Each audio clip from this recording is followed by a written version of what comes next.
I bought an abandoned forest lodge deep in the mountains, hoping for peace, quiet, and a fresh start. 3 weeks later, I drove back after picking up renovation supplies and found a strange woman standing on my front porch replacing my door locks, like she owned the place. When I asked what she was doing, she looked directly at me and said, "You people really need to stop trespassing on private property." That sentence triggered one of the craziest property battles I have ever experienced. Name is Ethan Cole, and about a year ago, I was burned out completely. I worked non-stop in the city, dealing with noise traffic, stress, and honestly, I needed somewhere to breathe again. So when I found an old forest lodge sitting on 15 acres near a mountain lake, I instantly fell in love with it. The place looked rough, broken windows, dust everywhere, overgrown trails. But underneath all that, it had character. Huge stone fireplace, wooden beams, wraparound porch, and incredible views through the pine. Trees. Most people saw a collapsing cabin. I saw peace. The property had been abandoned for years, after the previous owner passed away without close family nearby. After months sitting unsold, I managed to buy it for a surprisingly decent price. The moment. I signed the paperwork I already pictured restoring the place into my dream home. Now, the nearest town sat about 20 minutes away, and only a handful of homes existed along the forest road leading toward the lodge. Most neighbors kept to themselves. Least, that is what I believed at first. Before this story gets completely insane, make sure to like and subscribe to Karen's Stories Daily, because what started as a simple mountain lodge renovation eventually ended with sheriff deputies' lawyers angry, neighbors, and one woman who genuinely believed she could steal my property by changing the locks. The first few weeks went smoothly. I cleaned debris-repaired sections of the porch and slowly started bringing life back into the lodge people from nearby. Properties occasionally waved while driving past, but nobody really stopped to talk, except one woman named Linda. The first time I met her, she appeared suddenly near the edge of my driveway while I unloaded lumber from my truck. She looked maybe late, 50s, dressed like she owned the entire mountain. At first, she acted friendly enough, asking questions about renovation plans and how long I intended staying.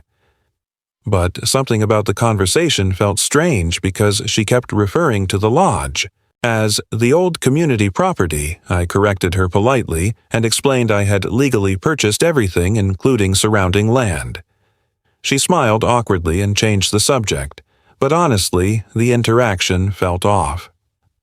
A few days later, she returned, carrying homemade cookies, and started giving me unsolicited advice about how things worked around here.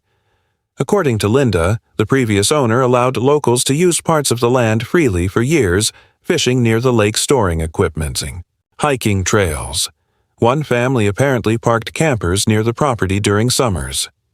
I told her politely that I respected local history, but the land now belonged privately to me, and I planned restoring boundaries gradually.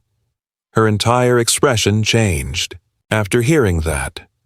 Not angry, exactly. More offended, like I had broken some unspoken rule. From that point, weird things started happening. People crossed through my property constantly without permission. ATVs appeared near the trails. One morning I found strangers fishing beside the lake behind the lodge. Whenever I confronted anyone, they acted confused and claimed Linda told everybody the property still belonged to the mountain community. That became a serious problem. I installed private property signs everywhere, hoping people would finally understand boundaries. The signs disappeared within days. Then construction supplies started moving around mysteriously.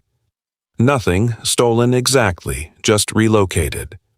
Like someone wanted me uncomfortable. One afternoon, I caught Linda standing inside my unfinished tool shed without permission. She claimed she was checking for leaks because locals cared about the property. At that point, I firmly told her she needed to stay off my land unless invited, laughed nervously, and walked away. but I could tell she was furious underneath the smile. The next week, things escalated badly. I drove into town early one morning to pick up renovation materials and replacement windows. The trip took longer than expected, because heavy rain slowed mountain traffic. By the time I returned near sunset, I immediately sensed something wrong. My front gate stood open, fresh tire tracks covered the driveway mud, and there parked beside the lodge sat Linda's SUV 8. First, I thought, maybe some emergency happened. Then I walked closer and froze. Linda stood directly at my front door, removing the deadbolt with a power drill, while two men beside her unloaded boxes onto my porch. I actually thought I was hallucinating when I shouted, asking what was happening. Linda spun around, completely calm, and said, "Finally, someone from the county showed up." Then she looked straight at me and said, the sentence I will never forget. "You people really need to stop trespassing on private property." For about 5 seconds, my brain genuinely stopped working. I asked her what she meant because I owned the property. Linda crossed her arms and casually explained she was reclaiming the lodge for community use since I had abandoned. I had been gone less than 12 hours. Apparently, while I was away, she convinced several locals the lodge legally belonged to historical community land rights and claimed my ownership paperwork contained problems. The two men helping her looked deeply uncomfortable once I started showing identification and property documents from my truck. One of them quietly asked Linda if she maybe misunderstood the situation. That was when she completely snapped. She started accusing me of lying, forging documents, and illegally stealing mountain property from local families. Meanwhile, she literally stood there holding my removed door lock in her hand. I immediately called the sheriff. And honestly, that was when the real chaos started, because instead of backing down, Linda marched straight inside my lodge and locked herself in, using the brand new deadbolt she had just installed.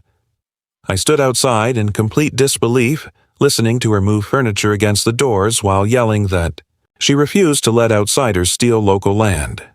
By the time deputies arrived, several nearby residents had gathered near the driveway watching everything unfold. And unfortunately, many of them clearly believed Linda's version of events because she had apparently spent weeks spreading stories about how I planned destroying public forest access. The deputies separated everyone and asked for documents. I handed over purchase records, title, transfers, tax, paperwork, and identification immediately, everything checked out perfectly. Meanwhile, Linda provided absolutely nothing, besides emotional speeches about protecting the mountain community. One deputy finally asked her directly if she had any legal ownership claim whatsoever. She answered by saying, "The forest belonged to everyone spiritually." Even the deputy looked exhausted. Hearing that, eventually officers warned her repeatedly to exit the lodge peacefully. Instead, she accused them of corruption and refused. Yes, the sheriff's department literally had to remove a screaming middle-aged woman from my mountain lodge after she illegally changed my locks and barricaded herself inside my house. And somehow, things became even more insane after that.